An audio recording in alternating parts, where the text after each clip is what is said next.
Zionism for most of these kids, and for me, was a term that was interchangeable with fascist.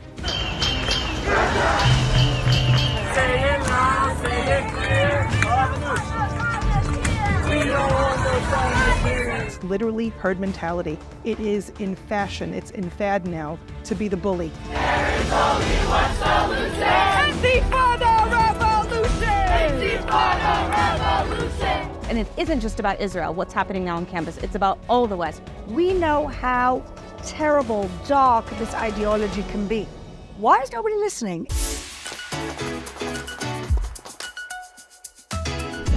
Welcome back to the Quad. Our dear audience, we have missed you. It's been a number of weeks. We had the Pesach holiday. A week in this country seems like an eternity. Here to analyze everything with all of you is my dear co-host, Emily Schrader, human rights activist and journalist. Our other co-host, Vivian Bercovici, unfortunately is busy this week, and Ashira is out of the country. But we have another exciting guest co-host, my very dear friend, Stephanie Strauss, the executive director of Yeshiva University in Israel. And, I can't, we had Holocaust Remembrance Day just now, and many years I avoided. I've always gone to ceremonies, of course, in my official capacity when I was deputy mayor. But this year, I kind of decided to immerse myself in it. And all I could see in all the Holocaust movies and in the testimonies of the different Holocaust survivors is the build-up to the Holocaust is a little bit, and I don't want to exaggerate, of what we're seeing in college campuses today. Emily, you have been very active in college campuses forever. You started off, I think, your career as... That's how it started. Yeah. That's how it started. Thank you, SJP, for making me a Zionist. Thank you, SJP, for giving us Emily Schrader as a warrior. You've seen this, you've warned against it, and now you see how bad it can possibly be. How does that make you feel? Frustrated. I mean, we've been doing the same thing for a decade. We've been shouting from the rooftops, we being people like you, other activists on campus, even some of the, not enough, but some of the media, and they're just not doing anything. They just don't take it seriously. Who's they? The administration? The U.S. government, the administration, the professors, the donors. There's a whole system that is allowing and enabling institutionalized anti-Semitism that is directly targeting and even physically harming young students today. Is this a result of the toxic woke culture that, God forbid, you should say anything to anybody who's non-white? Yeah. I mean, I think that's definitely part of it. That's part of how this generation is viewing what's happening in the entire issue. And part of that woke ideology has been to push Jews out of the conversation, to push them out of this group of what they call the, oppressed versus oppressor. Somehow the Jews have been thrown into the oppressor category despite being the most oppressed group of people in human history, minority group of people in human history. But because Jews have overcome so much, because we have a country, because we are disproportionately, compared to our population size, successful in the United States and Europe and everywhere else, because we focus on education, because we focus on life and building something with real meaningful values and community, we have been able to overcome so many atrocities. And because of that, we're viewed as being privileged, which is crazy. But that is part of the subversive messaging that Qatar, with their funding that they've been throwing into universities, and also the Islamic Republic, have been promoting on campus. And Russia, these are the same tactics that we've seen, subversive tactics to undermine the West. And it isn't just about Israel, what's happening now on campus. It's about all the West. That's why they're tearing down American flags. That's why they're burning them. That's why they're chanting death to America. This is far beyond just Israel. Stephanie, you are essentially a university administrator. I am. You are the executive director of Yeshiva University in Israel. Does this, I hate to sound cynical, is this good for Yeshiva University? Because more students will say, we don't want to go to the non-Jewish campuses, even though Columbia had a huge amount of Jews, always traditionally. NYU, you are there. Your campus is there. Right down the block, just a few blocks away. I'll tell you, I don't see it so much in terms of how we benefit. Right. I see us as being increasingly more responsible. We have a sense of responsibility in how to provide a safe environment so that Jewish students, really all students in the West, should be able to get a clear and positive education. Students should be able to be critical thinkers. They should be able to open conversations, meaningful conversations. They need to be able to grapple with ideas, not have fake narratives shoved down their throats. And Emily, you're 1,000% correct. It's from the top down and the bottom up, which is extremely scary. This is really dangerous stuff. Yeah. What are your students in New York, or maybe students that you know but are not your students?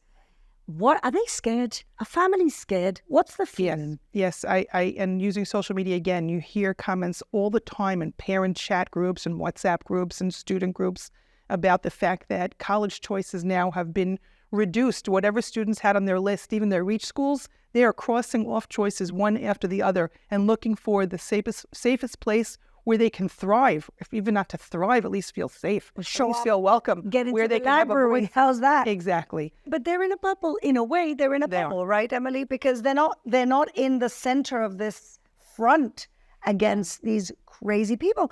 And you know, the best thing about this whole thing, I guess there is a best thing to this horrible crisis, is the way that they are showing themselves to be so fake and privileged. Yeah, they really like, are. I love this. They barricade themselves into the University of Columbia, and then they're complaining that their Uber Eats are not arriving. That's and right. It's not vegan and gluten Their free. demands, their list of demands, I don't remember which campus it was, but at one of them they sent like a long list of things that they need for the campus. What do they need? And on the list was explicitly stated, no bagels. Do not bring them bagels. The symbol. We are so anti-Semitic Right. that we don't even want your bagels. It was okay to block Jewish students out of the buildings, but it's not okay to block your Uber Eats out of the Yeah. No, the Uber Eats, no. Oh, and they wanted Plan B. Did you see that? Oh, yeah. Yeah, they wanted emergency contraception. Amazing. I don't know what they're doing in that encampment, but Amazing. sounds like a party. Passing the time. Yeah. Passing the time wisely, Yeah. of course. Oh my yes, of God! course. But and you heard some of them of claiming that they're converting to Islam. Did you see that? Yeah, there's been a whole push. I mean, I think this is also one of the things that makes what we're seeing now, like the civilizational clash. yes, is a little bit different, is that there is an Islamist element to this. But the people who've Sense been of self. shouting from the rooftops, and you know them, Emily, as well, are the moderate Muslims that we know, many of them who've been on our show, who are coming out and saying to the West, even the foreign minister of the UAE has been saying, we told you. We told you. We know what Islamic fundamentalists looks like. We kicked them out of our countries. We know how terrible, dark this ideology can be. Why is nobody listening? Is it really political correctness? I mean, look what's going on in the UK. It's literally, it's herd mentality at this point. Yeah. This is not about education. This is not things that students learned in a classroom. And at this point, it's not even about education. It's literally herd mentality. It is in fashion. It's in fad now to be the bully. Hashtag. And we're the easy scapegoats. We always are, unfortunately. Elie Wiesel had a famous line attributed to him. He said, the opposite of love is not hate, it's indifference. It's a famous line, right? Yes. I think when we're seeing today on college campuses in particular, in the micro and also in the macro, we've already moved from indifference. This is now indulgence.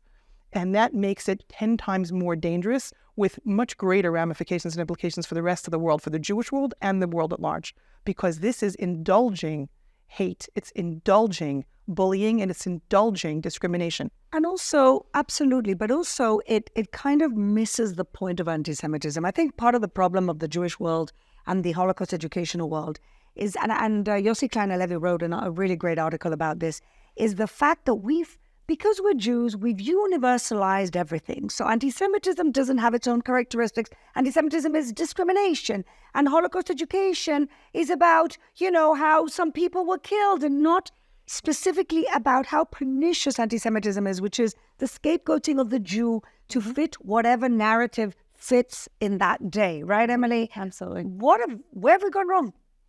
I mean, I think that there has been a misguided effort to educate about Israel specifically, but also anti-Semitism for many years. That being said, as one of the people who has been doing some of that work, it's very, very difficult. It's very, very difficult. I've been working with social media companies, trying to get them to adopt the IRA definition of anti-Semitism, and at every step of the way, they fight the Jewish community because of the bullying. because of the bullying from the opposite side. You have anti-Israel extremists. They're obsessed with this. This is their main thing. All they care about is this. And they will spend their entire lives harassing employees of Facebook. The problem is we can't, the more room we give them, the more extreme they get. And that is what we're seeing on campus. So what are we doing to support the Jewish students on campus? How are we supposed to do that? How are we supposed to empower them? Well, I think that if the university administrations are out to lunch and they're not taking this seriously, it's very difficult. So I saw Alan Dershowitz actually put something out that's saying, get names. We're going to sue every single student so that the harassment becomes something that they take to the courts, and that's the only deterrence. And maybe, Alan, maybe you're right, and we look forward to having you on our show very soon. And now, to talk more about students on campus, Jewish students and what they're experiencing and the terrible hate that has been fomented over the last few years, we actually have a very interesting guest today. Her name is Ateret Violet. She used to be a Jew who was duped by the other narrative and used to work actively in the so-called social justice space against Israel. At some point, she realized what a scam it was. To discuss this phenomenon of what's going on in the campuses in America and around the world, one of the most interesting people I know and the founder of an incredible organization called Indigenous Bridges, Ateret Violet Shmuel.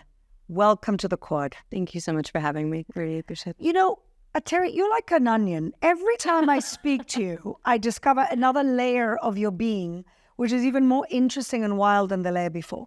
But what I discovered just from a very casual conversation with you a few months ago is that you used to be in the student protest anti-Israel space. Today you live in Jerusalem.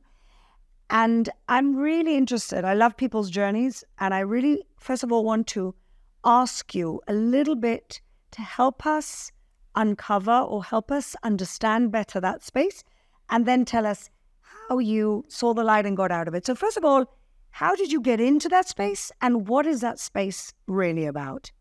So you have a lot of people who really they genuinely believe that what they're doing is improving the world, that they're trying to make the world a better place. You have a lot of people. It's not like a homogenous group. You have a lot of different people from a lot of different walks of life who are coming at it from their own perspectives. For me, a lot of my activism was influenced by my Jewishness, by my desire. I grew up in a family that was very secular, very removed from sort of like Jewish identity and history and knowledge and religiosity. But we very much had this idea of like tikkun olam, right? Like to go out and to try and do whatever we could to make the world a better place.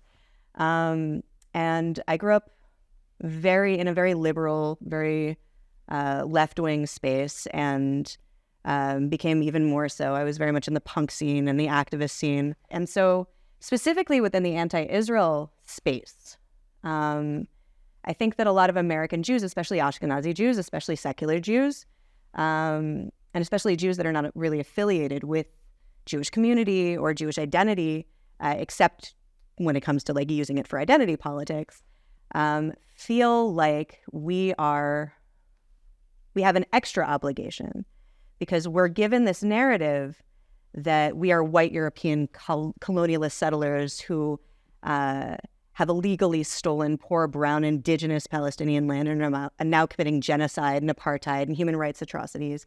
And we should know better because after the Holocaust, after what we experienced, we're now doing this or something even worse to another group of people. We have a moral obligation to own our privilege, to own our voice, and to stand up against the evils that our own people are doing. This is the narrative that's really handed specifically to Jewish students. And so I went into university pretty radical. I was involved in a lot of political activism. I'm what used to be considered extreme left in the United States. Right. And for the sake of full disclosure, my ethics have not changed. I still believe in radical equality. I believe in women's rights, in the rights of the LGBTQ community, in religious freedoms. I'm a professional career indigenous rights advocate. But what has changed drastically is my understanding of what's actually happening after 20 years of boots on the ground, hands-on activism. But getting back to your time in there, at what point did you start to wake up that this wasn't what you'd been sold? So it was a process to sort of deprogram. For a lot of students specifically, you have all of these like young minds. Like I went to an Ivy League, one of the most liberal Ivy Leagues there is. I went to Brown, and I studied Middle Eastern history and comparative religion. And we were given these narratives by professors that we sort of viewed as these gurus or gods, you know. And the more actual work that I did on the ground, the more that I saw, the more that of the actual footage of incidences that I saw, and then the way that they were spun, the more my opinions changed on the facts on the ground. And the more involved that I got, the more I realized that so much of the narrative that I was being sold was deeply seeped in anti-Semitic propaganda. Like super anti-Semitic propaganda. Like the narrative of who Jews are, right? So they're separating us from our homeland. Separating us from our homeland and also putting us in boxes that don't fit us. Like we're, you know, like you have anti-Semitism both on the right and on the left, right? And it looks different. And so it's very difficult for people to be able to unpack that.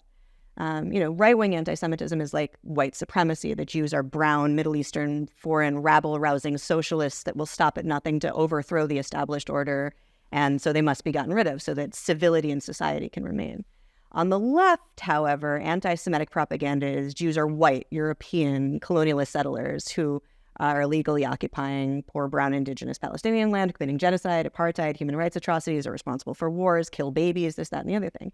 And the more you unpack it and the more you understand Jewish history, the more you can see the threads of anti-Semitic propaganda and also blood libel. What we're seeing right now is just recycled blood. It's not even like new or creative. No. It's just the same recycled. We're still killing babies. We're still killing babies. Yep. Despite the fact that we have the lowest civilian to combatant casualty ratio in the history of urban warfare. Facts don't confuse them. But so the real aha moment for me, like the real moment that really, really woke me up was the Marmara, the flotilla, because I was very much involved in human rights at that point. I was very, very, very much boots on the ground at that point. And I saw the footage and I saw what led up to it and I saw how it went down. And I also saw how it was spun by the media in a completely different light.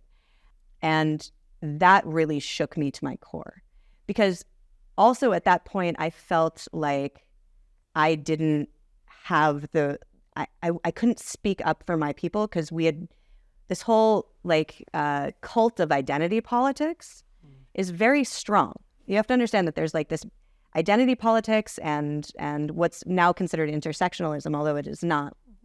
It's sort of this metastasized, weird, mutated version of intersectionalism has made it so that there are certain people that are the bad guys and there are certain people that are the good guys. And if Jews are white, they have to be bad. Then they're the oppressor. Yeah. Right? And so to speak up for the oppressor is to abuse your privilege. Right? It's to join the dark side. And so after years of really being groomed to believe that my people were a part of that, despite the fact that part of my family is Iraqi, so I knew that Jews weren't white,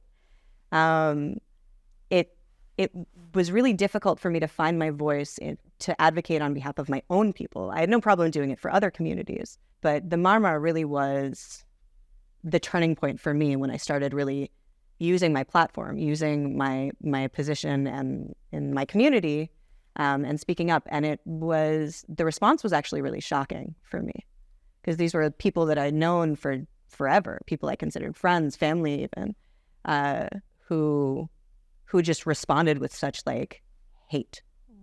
And that made me sort of unpack it even more. But that was the real turning point for me. I wonder if if you're out there, when you walk onto college campuses today, there are not a small number of even kippot and other Jewish kids. You must be seeing quite a number of younger versions of yourself. Yeah. What do you tell those students? What would you, if you had the opportunity, what do you tell those students? So I think what I would tell these young campus activists is that their hearts are good. For sure, their hearts are good. They're in the right place. Their intentions are good. But they have to really be able to unpack the propaganda and the narratives that they're being sold, because they are wrong, and and it's not their fault, right? It's not their fault that they've been given these narratives. It's not their fault that they've been educated in a system that's been bought by Qatar and Iran. Right. The American education system has literally been purchased over the last 20 years by Islamist, like colonialist money, in order specifically to change the American education system. And so having these young students going into the system who don't have enough information about who they actually are to begin with. They don't know their own history. They don't know their own identity. They don't know their family stories. They don't know the Jewish connection to Israel. They don't understand what Jews are or what Judaism is. And their whole experience is sort of like, bagels and Seinfeld. They don't really have the background to be able to sort of push back against these narratives that they're given. And it's not their fault. It's really not their fault. What's the solution here? Is the solution, Stephanie, for example, has a program to bring kids to Israel to study full degrees here. I'm also working on a similar project to make it wider spread. Is the solution to bring undergrads to Israel, or where do you see the solutions? So I think that's definitely a part of it. I think once people come and see this land for themselves and are able to understand that it's like that the accusations of apartheid are hilarious, like they're so ridiculous, it's very clear, that helps sort of deprogram it. I think another thing that's really important and that we've been working on for many years now is being able to shift the dialogue, being able to shift the conversation, because Jews really are an indigenous people. And I don't think Jews know to speak, like in generally speaking, Jews don't really see ourselves in that language because they don't. No, because that's not how we identify ourselves. Well, I think that's part of the Ashkenomity. Yes. Right? Whether people who are Sephardi see themselves more from the region. They look a little bit more from the region. Right. And I think it's harder, especially when they've had zero Jewish education, to make that connection. Right. I would even add an additional point to what you're saying, which is that because of their lack of Jewish education, a real Jewish or Zionist identity, the only thing they ever can connect to, which is their past, is a Holocaust identity. Yes. Right. It's what their grandparents or great-grandparents went through, and that just spells victimhood and something they want to stay as far away from as possible. On the contrary. They don't have anything to really connect to in a positive way. So I think if we're specifically talking about far left-wing, like Anglo and English-speaking Jews, things like birthright are not going to appeal to them. It's too mainstream. It's too Zionistic. Like I still, even 20 years in, I still like don't speak about myself in terms of Zionism, despite the fact that I now very openly explain that Zionism is in fact a successful land back movement. It's a successful indigenous land reclamation. Decolonization project. It is decolonization. However, Zionism for most of these kids, and for me, was a term that was interchangeable with fascist. Yeah. Mm-hmm. It was a term that we used as a curse and a swear. Yeah. So you have to understand that to hear, like for most of these kids, that birthright and APAC and all of that is in this package together of like the bad Jews. Yeah. And if you're a good Jew, you don't mess with that.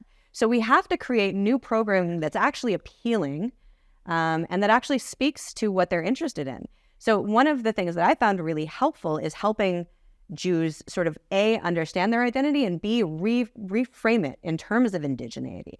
And Jews, when we're able to understand that, in fact, no, we're not the bad guys, we're not these white European colonists, we're in fact the indigenous people that were colonized, and we fought back, and we regained sovereignty, and we regained some of our traditional lands, and we were successful in doing that, and we did so ethically. Like if we really these people's hearts are soft, right? They care, they really care. They may have been indoctrinated with a very sneaky and conniving narrative that paints all things Jewish and all things Israeli as evil and bad and oppressive and occupiers. But I didn't understand that you didn't have to openly hate Jews to be an anti-Semite.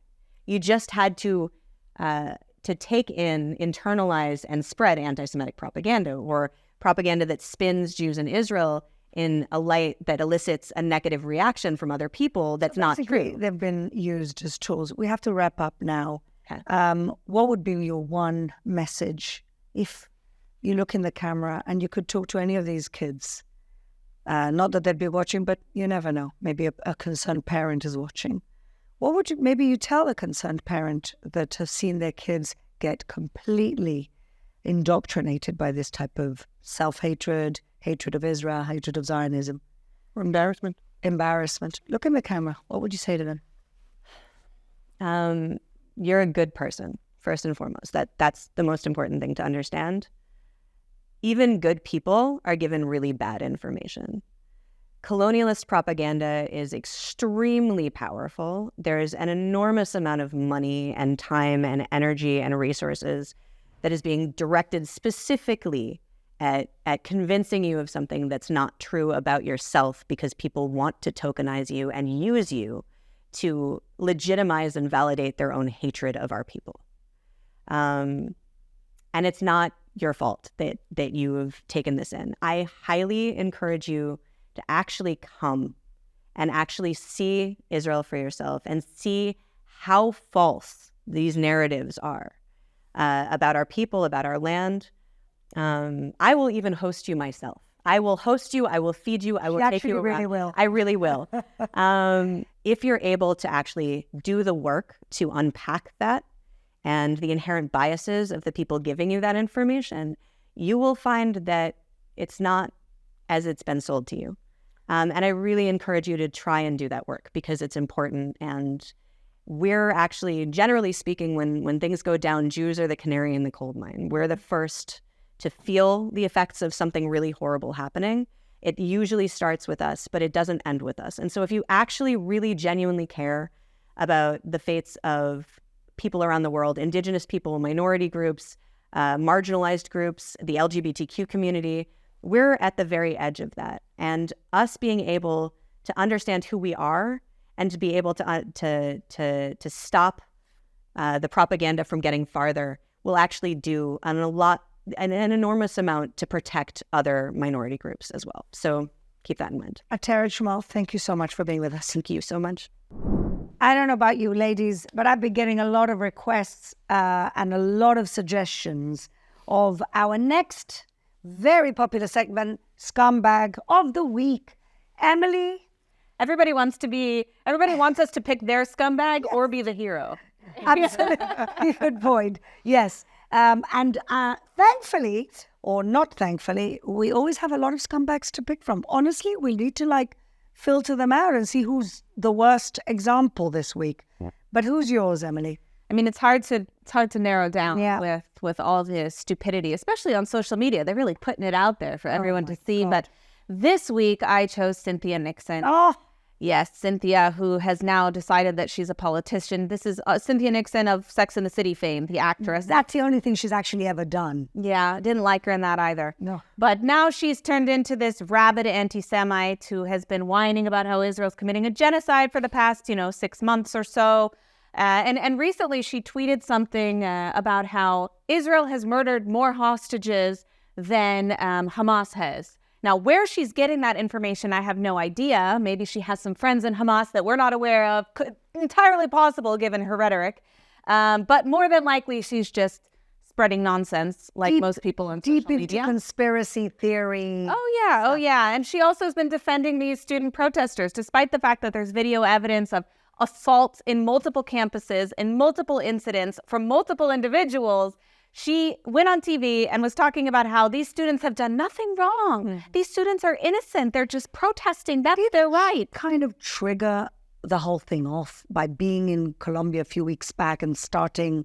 She was one of many. I mean, Cynthia has been very active on this issue for a while. But I don't know that she was the main instigator, but she was definitely involved in the initial thing. I mean, we can't forget also that there were also members of Congress who were visiting this. Sure. There was also, my favorite part though, was Norman Finkelstein, who's notoriously anti-Semitic. I love He went that. to the Columbia encampment. Yes. This is not my scumbag of the week, but I'm adding him in. Yeah. So he goes there. He says how they shouldn't say from the river to the sea because it's a call for genocide. He finishes his, nice flowery speech. And the student comes up immediately after him with a kufiya over her head like this, face covered. First words out of her mouth, from the river to the sea, Palestine will be free. And then they all start chanting. I don't agree with the slogan, from the river to the sea, Palestine will be free. And just say, from the river to the sea, Palestinians will be free. That's my view. From the river to the sea, Palestine will be free. Palestine will be free. Norm, it doesn't matter how much as a Jew you want to be, they're still going to hate you. Exactly. Nobody has respect for you, even us. So stop doing what you're doing. And Cynthia too. Or so like how my scumbag of the week totally switched. Or Ilhan Omar, who just became totally binary. You're either anti-genocide or pro-genocide. Of course. Clearly the pro-genocide side. Yes, and her daughter was arrested and suspended, I'm happy to say, from Colombia. Ridiculous. Okay, well, we have a whole bucket of scumbags this week. Thank you, Emily, for yours. Stephanie. Well, thank you, Fleur. The protesters that showed up at the March of the Living on Yom HaShoah. Honestly, you can be pro-Palestinian, do whatever you want to do, but it takes a lot of work to go and show up in Poland just to disrupt the March of the Living, the one, sacred space that should be left, and to just kind of really just destroy that. Spit in the memory and desecrate the memory of those who perished in the Holocaust. That's a rough someone's head when they're like, oh, I'm going to go protest about Israel at Auschwitz. Yes. Like, right? No, this is again what Yossi Kleiner-Levy wrote, which was very clever. He said, that it's a much more sophisticated thing than denial, because denial, it's almost cuckooville crazy because of the evidence of the Holocaust. But to turn the Jews into the new Nazis, that takes a lot of smart and toxic and years of pernicious planning. And so there you go. That's the result. That's why I chose them. Worthy scumbags indeed. Thank you. My scumbag of the week, going back to our college discussion, is President Shafiq of Columbia University. Now, this lady apparently has a history of thinking that terrorist activity is legitimate resistance. Apparently, somebody uncovered a recording of her talking after 9/11, which is ridiculous.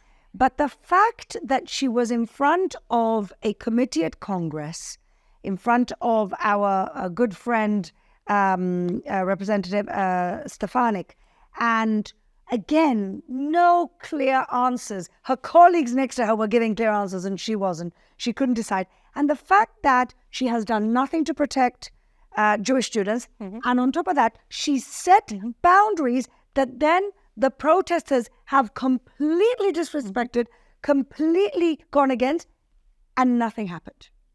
So what's the point, President Shafiq, of calling yourself the president of such a wonderful establishment that used to be until you got there and contributed to it going down? And I think the legacy of your presidency will be that more and more of the fantastic and great students in your country will not be choosing Columbia. And in the end, that means that you will have contributed to the denigration of a wonderful academic institution that you helped ruin. So my scumbag of the week, President Shafiq of Columbia University. Good call. Okay, and we always want to end our wonderful show with a positive note, on a positive note. And so we always have a hero. Stephanie, who's your hero this week? Well, I'm excited to share that my hero of the week is none other than Sheryl Sandberg. Sheryl Sandberg, from October 7th, even way before October 7th, by the way, but from October 7th, came here almost immediately, has been a voice for Israel almost immediately from the start of this very tragic situation that we're in right now. And to know that she has used the better part of this last 6-7 months to produce a critically important documentary called Screams Before Silence that has aired just recently, that is a living testament, so critically important. And she took that initiative And I couldn't be more proud to call her a hero. A living testament of the sexual crimes Exactly. of October 7th. Exactly. And of the suffering of those women and using rape as a weapon of Exactly. war, when people are denying. Exactly. So, yeah, we now we love always on. like Cheryl. We hope to have her on our show. We'll try and make that happen for you, but a worthy hero indeed. Emily, So I'm back to campus where the quad is on campus. the quad is on campus. I actually have three. There are three student leaders, all women. And I just have to applaud them for the tremendous courage that they've demonstrated throughout this entire time period, prior to this as well on campus, but especially since October 7th. And they are Eden Yadigar, who is the president of the Columbia Students Supporting Israel. She has just been an absolute icon. She's been all over the international media. Well, we have Israeli politicians, fumbling around and their whatever. You have student leaders actually on the front lines who are advocating for this country they don't even live in better than our own government. It's disgusting. But Eden, you're amazing. So much respect for you. Keep up the good work. And, these types of leaders are the people who set example and help inspire other students to be empowered, to stand up, and to not be alone. The second one is Tessa Vexler, who's the UCSB student body president. And even prior to October 7th, she's just been an incredible leader, incredible example of standing proud in Jewish identity in the face of discrimination, in the face of racism, and just calling a spade, which apparently is really difficult for people to do these days. So Tessa, you're amazing. And the third one, Talia Khan from MIT, the president of their Israel club. She has also been a tremendous voice for Israel throughout this time period. And I know Eden and Talia both actually also testified in Congress about these issues. They spoke out against how the administration has worked against them, how it hasn't defended them repeatedly, how these protesters who have assaulted, harassed, name called, spat on, all number of things, threatened these particular students. Eden, Tessa, and Talia have been on the receiving end of these kinds of threats. And they went and spoke about it openly. They've spoken in the media with tremendous courage. And I also just want to add that Eden is a Persian Jewish Persian Jewish leader. And Talia is actually Afghan herself. So, all these anti-Semites who are claiming that, Jews are white or that Jews have privilege. It's just ironic that some of the most prominent, strongest, most courageous voices are women of color, Jewish women of color who are speaking out about these issues. So Eden, Talia, and Tessa, you are an icon for the entire Jewish world. Never stop doing what you're doing. Continue fighting. You're an example to me. You're an example to all of the students on your campuses and around the world, especially with what's happening right now. Thank you. It's so inspiring to see these young women lead, because that's exactly what we need everywhere. Yes. Especially in this country. And it's good that they're showing us what that looks like as well. Yeah. That's wonderful. So my heroes this week, I've kind of changed my mind a few times, but I want to talk about them because I think that's the example that that everybody has to set is Google, actually, because Google had a number of employees, 24 employees, that decided to start another protest in the office of their manager, sitting in the office of their manager for 12 hours. And Google did not ask for ifs, buts, whens, or context. They kicked them all out. And this should be the standard, not just at a place like Google that employs so many thousands of people, but it should be the standard everywhere. If any of these students were just replace Jew, replace Israel, replace Zionists with any other minority, they would send in the National Guard, and they don't, because we're talking about Israel and Jews. And so Google showed that they have some values and they did the right thing. So Google is my hero of the week.